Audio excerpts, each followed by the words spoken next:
Today on Between the Lines, a revolutionary look at the stress in our lives and why we need to embrace it rather than get rid of it, with the renowned psychologist Dr. Kelly McGonigal.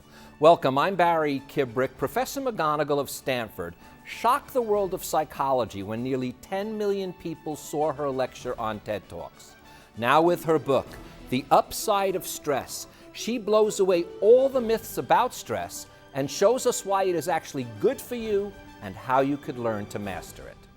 I'm a writer today because I was a reader when I was 11 years old, and it was... You do not need to prove your state of happiness to anybody.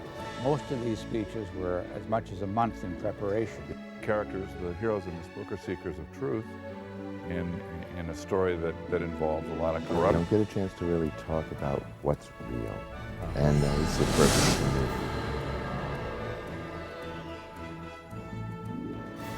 Kelly, welcome to the show. It is truly a treat. I saw you on the TED Talks, and when I did, I said, I've got to have you on my show, and sure enough, you had a book coming out, so it's perfect timing. Welcome. Well, thank you. It's wonderful to be here. Now, what makes this so fascinating is it's basically, as you say, it's the upside of stress, but it's really turning stress upside down. That's what it's really doing, because we have been driven since, I believe, the beginning of the Industrial Revolution to realize that stress is toxic and hurts us on all levels. You, through research and other people's work, uncover the fact that not only is it not toxic, but if you don't have it, you're more likely to have toxic reactions than if you deal with it the right way. Yeah, it's a totally new way of thinking about stress, and it's one that completely reversed the way that I was used to thinking about stress. I mean, I'm a health psychologist, and my whole training was telling me how toxic stress is, that stress really is the enemy.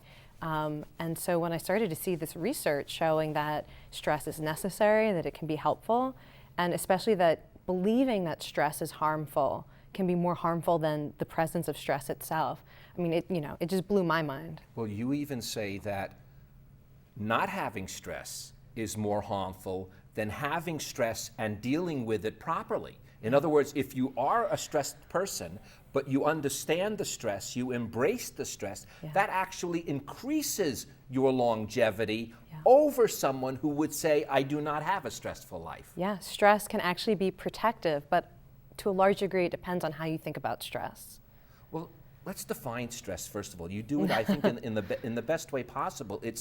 It's really when you care for something. I mean, it's the caring and the passion that one has that causes stress. Yeah, and even that is a new way of thinking about stress. I mean, if you talk to people, most people talk about stress as basically, it's like everything you don't want to experience, and we'll label that stress. But when you think about it, stress is really something that comes up in you. It's an experience that you have when something that you care about is at stake. And that's a very different way than the way that we often think about it, that like we are a victim of stress in our lives. Yeah, that is, and in fact, as you say, so many studies, they're still preaching this, by the way. If you pick up any other book besides this one, it's going to say toxic stress and how to get rid of it, where yours is toxic stress and how to embrace it. Exactly. Literally, am I correct? Yeah, or stress period and how to embrace it. Yeah, because it's not toxic, exactly. It's the embracing opposite. it transforms it. Right? It is possible that stress can be toxic, and it's also possible that stress can help us thrive. Now, the other thing that happens is, and I've always told this to people, I said, we always think of our frontal lobe only. That's where we're sitting. But our bodies have been around since prehistoric times. Our limbic, our mind up there has only come around after the lizards and things like that, but this stuff has been around a long time, and it knows things before the mind does. And we need to pay attention because it's giving us signals if we're not dealing or embracing the stress properly. Yeah, absolutely. I mean, that's such a wonderful way to think about part of the stress response, that it's a signal that your body is trying to give you access to information. It's trying to give you access to your energy and your resources. Even something like people talk about getting butterflies in the stomach. And a lot of people don't understand that you actually have a nervous system in your gut that is like your intuition. And part of that feeling we get when we're anxious or we're feeling stressed out, that's your body trying to give you access to your intuition. And usually we just used to think of that as like, anxiety, how do I suppress that? instead of, how can I really make use of the intelligence of my body? And when you do, you say that your body responds. Yes. So therefore, if you, let's say you've got ulcers or pains in your stomach or whatever you want to say, if you take that and use that signal to signal how you're going to embrace stress, it will actually help the biology itself. Yeah, that's something that's really fascinating. Some of the most recent research is saying that how you interpret what's going on in your body actually changes what's happening in your body in a way that can almost always make it more helpful. So for example, when your heart is pounding, when you're feeling angry or anxious, people who think, okay, my heart is pounding because I need energy and my body is helping me rise to the challenge. When you take that point of view, it actually improves the health of your cardiovascular system and it actually gives you more physical energy without having to calm you down. I want to use your words because you say it can also lead to new ways of finding meaning in the suffering that's causing the stress. And what better relief is there than seeing meaning in anything? I don't know, to me, if I can see the meaning, I can deal with almost anything. It's when you don't get the chance to understand what's happening that you get that negative stress that fills up in you. Yeah, and that's one of the reasons why it seems like the presence of stress is actually associated with better outcomes than no stress, because the things that give rise to stress are often the same things that give rise to meaning. Whether we're talking about challenges in work or parenting and family and relationships.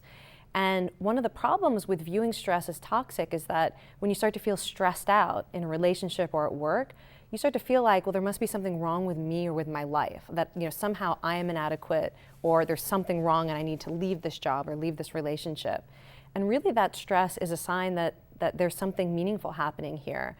And if we view stress as a signal of meaning rather than a signal of our own inadequacy or the inadequacy of our lives, then we're actually much better able to stay engaged with those challenges that do give rise to meaning.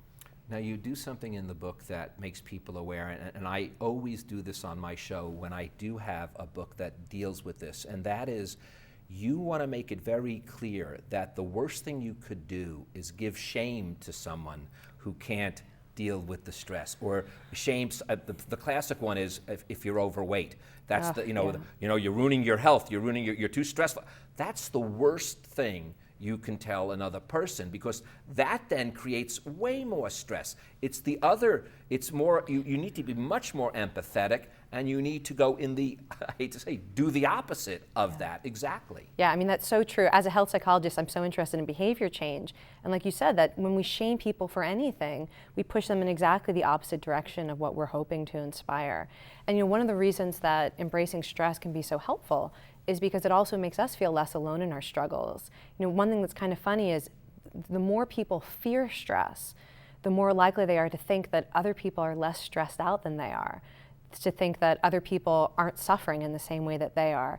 And that feeling is much more toxic than whatever the objective stress is in your life. The feeling like somehow you're doing worse and everyone else is happier and no one else is suffering in the same way. That's one of the most toxic experiences we can have. And you know what that actually is doing, in fact? That's actually shaming yourself. Yeah. And that's the worst. I always find that the worst. I don't really care what anyone else is saying, but when I'm shaming myself, when I feel so bad about the situation, especially when you know better. This is the hardest bridge. And Doc, I'm going to lie down on the couch for a second here.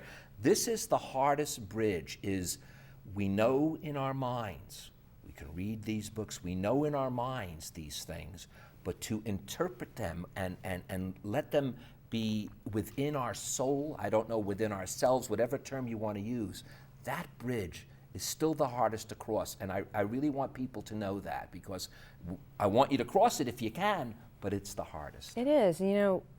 In writing this book, I feel like what you're doing is you're asking the universe to make you live it, right? Whenever you write a book or teach a class on anything, you're basically saying, okay, universe, test me on this. And even as I was writing this book, I experienced a lot of unexpected challenges in my family, my personal life, with my own health. And I really felt that difficulty that you described, that it's one thing to say, okay, embrace the stress, embrace the uncertainty, make meaning out of the suffering.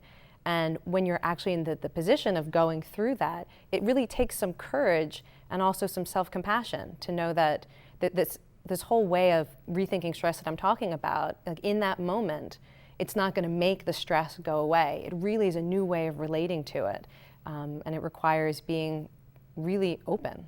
And I think we have to be, to ourselves, especially kind when we relapse. Yeah. Because that is,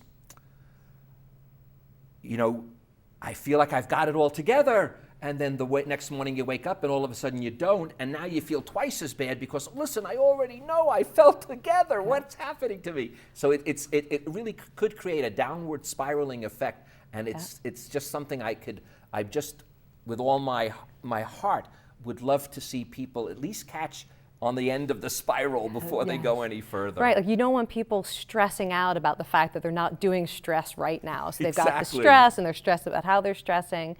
And you know, so there's a chapter in the book about anxiety and embracing anxiety, and that one's really close to my heart because I've always suffered with anxiety. It's like part of my temperament. And even now, my husband will be texting me little messages like from the book, like, remember, the anxiety is a sign of meaning. And it's actually really helpful when the people in our life are able to reinforce this mindset so that we're a little bit better able to support ourselves too. Let's talk about mindset. That was Okay. the next thing I was going to bring up. Mindset, and I'll use the definition. Beliefs that become mindsets transcend learned facts or intellectual opinions. They become core beliefs. Yeah. The mindset is it truly, again, it's a term we use, but it's hard to grasp how powerful it is if you can shift into the proper mindset.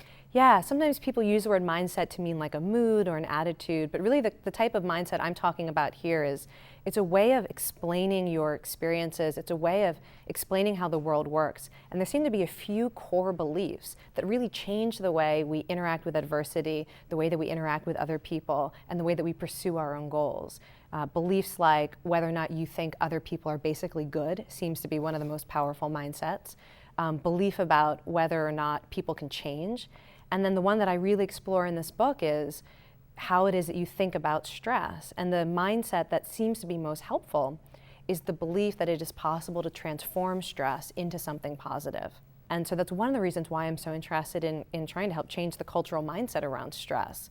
Because I think many people like me who are well-intentioned and trying to help people reduce stress are actually creating this sense of really the unworkability of people's lives. And you know what happens too is when that happens, it's a re-mindset. They almost have to shift it back up. And you even say well, that's what you call it, even a mindset reset. Yeah. Am I correct? Yeah. So you have to do that if that's happening to you. You must be, and you must. Oh, again, see, even saying the word must, isn't that already now implying? It'd be good for you if you can reset your mindset without punishing yourself for needing to. Yeah, and these mindset resets can be as simple as just balancing whatever you're thinking or feeling that is really not helpful. Like most people, when they're feeling stressed out, it's going to be some sort of vocal track that keeps playing. Like people will say, this is too much. I can't handle this. When is this going to stop? And when you hear yourself thinking or feeling those things, it's just a matter of bringing in the mindset that actually offers some strength or some hope in that moment. Like, okay, this is an opportunity to learn and grow, or to reappraise my racing heart as my body trying to help me rise to this challenge. Instead of my first thought, which might be, the fact that my heart is pounding means that I'm totally gonna blow this.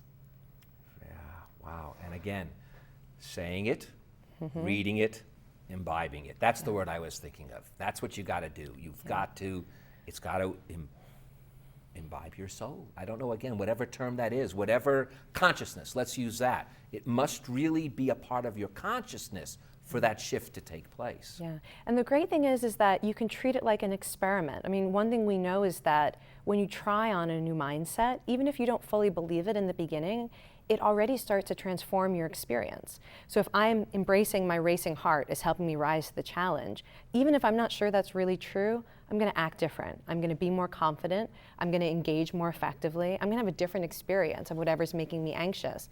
And then that experience will help that new mindset, like you said, really land in my body and land in my awareness. You know, in fact, you even say in the book that if I want to try. I should look through this whole thing. Oh yeah, here I found it. Look at this. Wait. Even brief interventions can lead to lasting changes. You may even forget what that mindset reset cue is, but if you internalize the message, once the idea takes place, as you said, you can quicker grab to the source, so to speak. Yeah, I mean, that's what's so optimistic about the new science of these mindset interventions, because they basically teach people a new way to think about something that is true and helpful. And often people only really need to hear it once for it to have this kind of positive catalyst effect on their own well-being. And so I feel like I'm hoping that in part that's what the book is. Like maybe a year from now, people won't remember anything they read in the book, and yet somehow the feeling of the book will have landed in a way that leads them to interact with the challenges in their life differently. It is what I tell my viewers, that I am the greatest beneficiary of my own show, because just for that reason. I can't remember a thing specifically about anything but I feel it. I know the theory behind it. And once you do know that, boom, you're able to, over time, as you practice it more, really it can become second nature. By the way, your own mindset, I was curious about this. I said I don't really ask questions, but this is going to be one that just popped out from this conversation. When you realized you were teaching stress the wrong way, how long did it take for you to teach it the right way? And B, what did it feel like inside? Were you angry at your own self a little bit?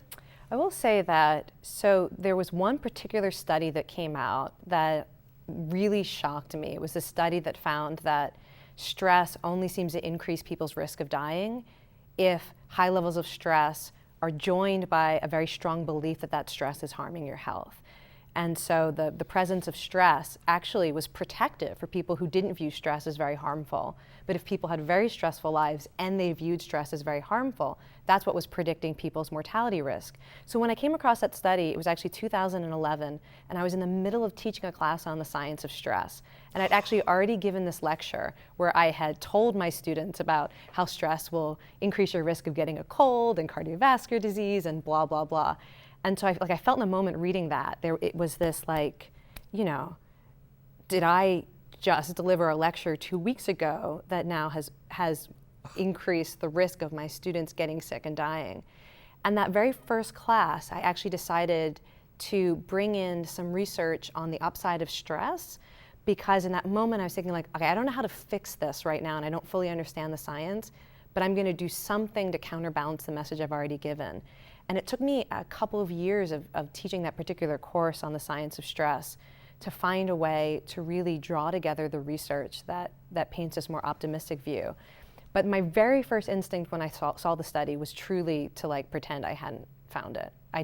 It took me like a week to decide that I was going to do something about this. But in reading the book, I know why you had to do it, is because you have a quote. I'm not even going to try to find it, I'm going to paraphrase it.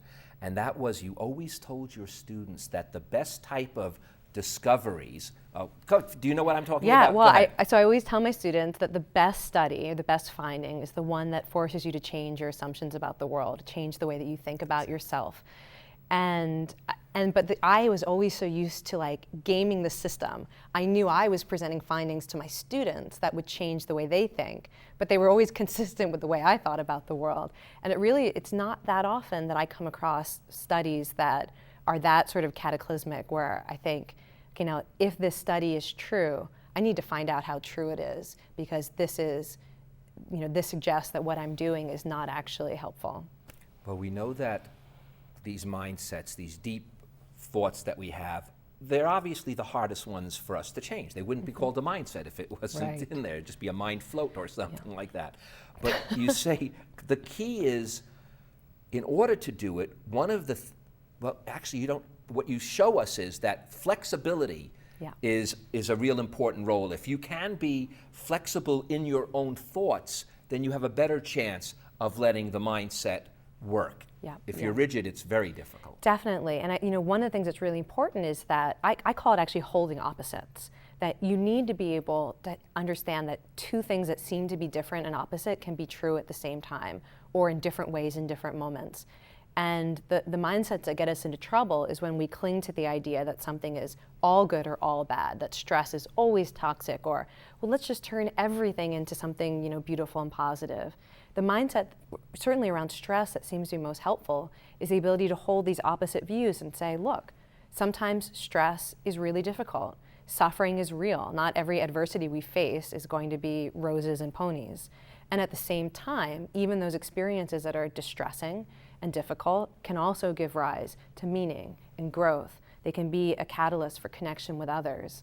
And to be able to hold those opposites seems to be even better for people than trying to force yourself into some kind of artificial optimism in which you deny the reality of suffering or adversity. And you even let us know, as you say, that the most meaningful challenges we face, and even if we overcome them, there's still going to be dark nights. It's not like, as you said, this is not Pollyanna-ish. This is not, boom, you read the book, but over time, as you said, hopefully the message of the mindset sets in. But dark nights are still coming.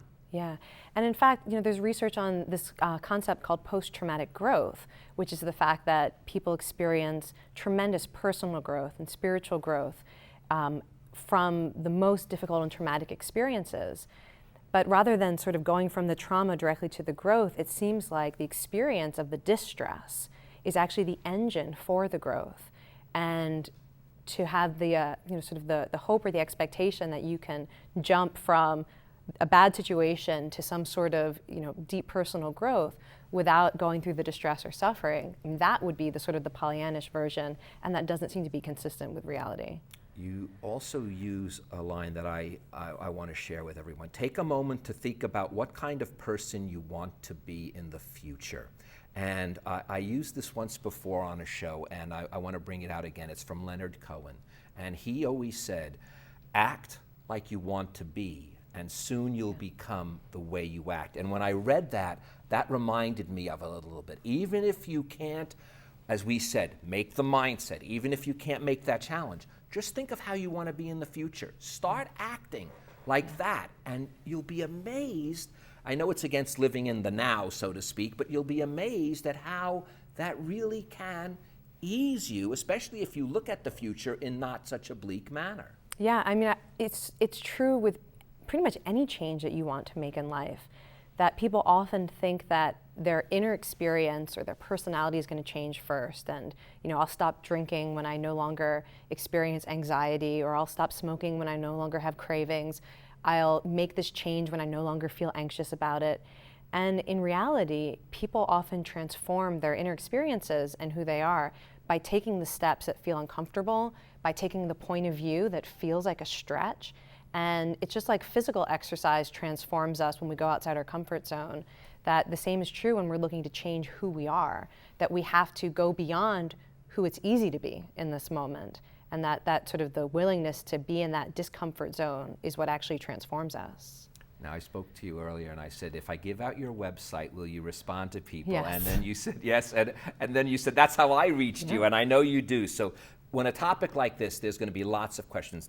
I'm going to give out your website, and I know that you will be responding. It's www, this is going to be tough, folks, it's Kelly's name, kellymcgonigal.com, and I'll spell it all out there for everyone, to hold it up there for them to see, because this is the kind of thing that obviously it hasn't yet caught on maybe, but it's about to. I can just feel it. And I want to go with this line here. The good that comes from difficult experiences isn't from the stressful or the traumatic event itself. It comes from you. So that's really the key that you have to be left with on this. Yeah, absolutely. I think that, for so long, science has focused on the question of whether stress or trauma is good or bad.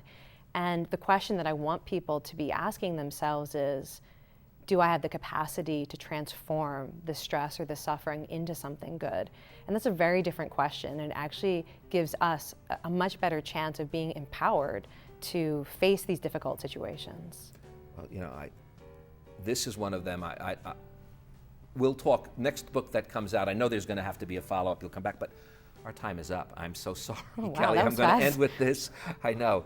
If there's one thing I've learned, it's that any moment can become a turning point in how you experience stress when you choose to make it one. Thank you, Kelly, for showing us all the possible turning points. It's been a real pleasure. Thank you. And thank you guys for joining us. Now, before Kelly leaves, I'd like to leave you with these few more words from the upside of stress. The stress response is more than a basic instinct. It is built into how humans operate, how we relate to one another, and how we navigate our place in the world. When you understand this, the stress response is no longer something to be feared.